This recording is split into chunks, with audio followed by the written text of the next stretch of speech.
তারিখ দিয়ে সম্বন্ধে কিছু বলতে গেলে আমাকে নেলসন ম্যান্ডেলা, ইরানের রুহুল্লাহ খোমেনি সম্বন্ধে কিছু বলতে হবে। নেলসন ম্যান্ডেলা 27 বছর জেল খাটছেন, আর রুহুল্লাহ খোমেনি 14 বছর নির্বাসিত ছিল। তারিক জিয়া বাংলাদেশে 2 বছর সেনাবাহিনীর আন্ডারে সে জেলে ছিল এবং পৈশাচিক নির্যাতন চালাইছে তারও। পরবর্তীতে তিনি বাংলাদেশ থেকে ইন্ডিয়ান চলে যান, 17 বছর সেখানে নির্বাসিত ছিলেন। ওখান থেকে প্রত্যাবর্তন করে 24-এ বাংলাদেশে এসে এখন বর্তমানে প্রধানমন্ত্রী। তবে তার সম্বন্ধে আরও কিছু বলতে গেলে আমাকে 79-তে যাইতে হবে। 79-তে তার ফাদার জেনারেল জিয়াউর রহমান বৈধতা নেওয়ার জন্য উনি হান আবট করছিলেন। সেই হান আবটের শাহবাগ থানার দায়িত্ব দেওয়া হয়েছিল খাজা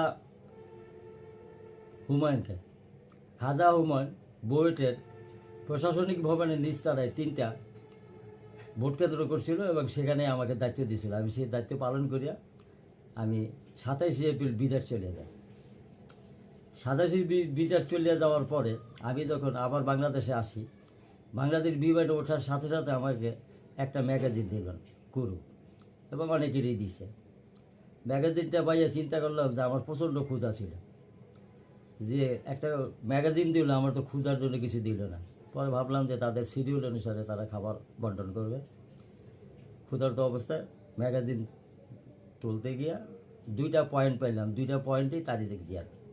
আমার ক্ষুধা নিবারণ হয়ে গেছে 2টা পয়েন্ট দেখে।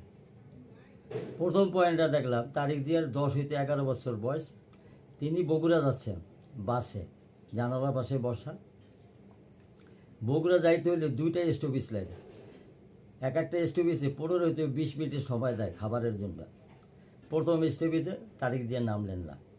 তার পাশের সিটে ছিলেন একজন রিটায়ার্ড কর্মকর্তা। তিনি তাকে জিজ্ঞেস করলেন, এই বাচ্চা তুমি নিচে নামলা না, খাওয়া দাওয়া করলে না? কয় না, আমার ক্ষুধা নাই। তো তুমি কোথায় থাকো? ঢাকা।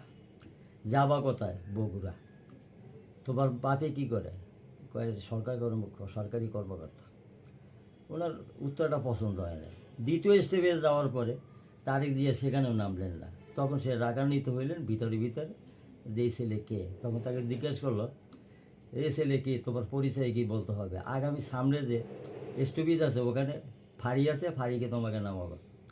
তোমাকে সত্য করে বলতে, তুমি কোত্থেকে পালাই আসছো? তুমি কোনো কথার জবাব ঠিক মতো দেও না। তোমার বাড়ি কোথায় তাও বললো না, কোথায় যাবা তাও বললো না, আধা আধা জবাব দিলা। এটা জবাব দিতে হবে তোমাকে। তখন তারিখ দিয়ে বিব্রত হইয়া কানে কানে বলছে যে আমার বাসা ঢাকা ক্যান্টনমেন্ট, আমার বাবা প্রেসিডেন্ট জিয়াউর রহমান, আমি যাব বগুড়া গাবতলী আমার বাড়িতে। নীরব ঠান্ডার হয়ে গেলেন ওই অফিসার। যে একটা প্রেসিডেন্টের সন্তান, সে বাসে যাইতেছে, সে কাউকে পরিচয় দিতে চায় না। এর সে নীরবতা আর কারো কোনো ছেলে হবে কিনা আমার মনে হয় না। তবে আমার মনে হয় তিনি যে সেই নিরাপত্তা ধরে রাখছেন, এটা প্রমাণ হলো চায়না সফরে। শেখ হাসিনা 24-এর আগে চায়নাতে গিয়েছিলেন 150 লোক নিয়ে, প্লেন ভরে লোক নিয়ে গেছিলেন সুদের টাকা আনতে। কিন্তু 5 দিনের সফরে 3 দিনের মধ্যে ফেরত এসে একটা চেয়ারম্যান মেম্বারও তার সাথে দেখা করে নেয়।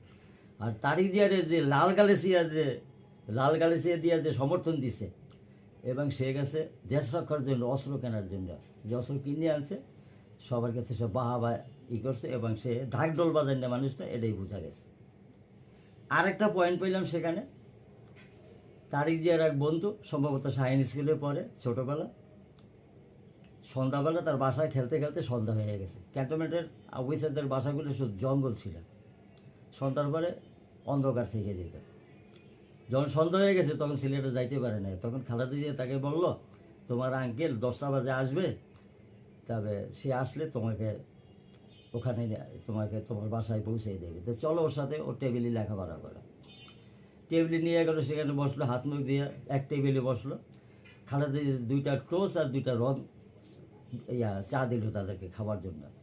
ছেলেটা বললো, আন্টি আমি তো রং চা খাই না, আমি দুধ চা খাই। তাকে ঠিক আছে, তোমার জন্য দুধ চা নিয়ে আসি। তারিখ দিয়ে বায়না ধরলো যে আমিও দুধ চা খাবো। তখন বলে বসো, তাদের জনের গানি। কি ছেলেটা ভাবলো যে আমার কারণে তারিখ দিয়ে ওকে চা খাইতে হবে দুধের। সে বললো যে না আন্টি, আজকের রং চাই খাবো, আজকের দুধ চা খাবো না। হ্যাঁ, দুধ চা খাবো না, রং চাই খাইছে। জেনারেল জিয়াউর রহমান 10টা বাজে গাড়ির থেকে নেমে বাসায় গেলেন। ম্যাডাম জিজ্ঞেস করলেন গাড়ি কোথায়, গাড়িটা দরকার। বলে গাড়িতে গ্যারেজ হয়ে গেছে। কই ছেলেটা খুব বিপদে পড়ে গেছে, সন্ধ্যা হয়েছে খেলতে খেলতে, তাই তো বাসায় দিতে হবে, গাড়িটি লাগবে।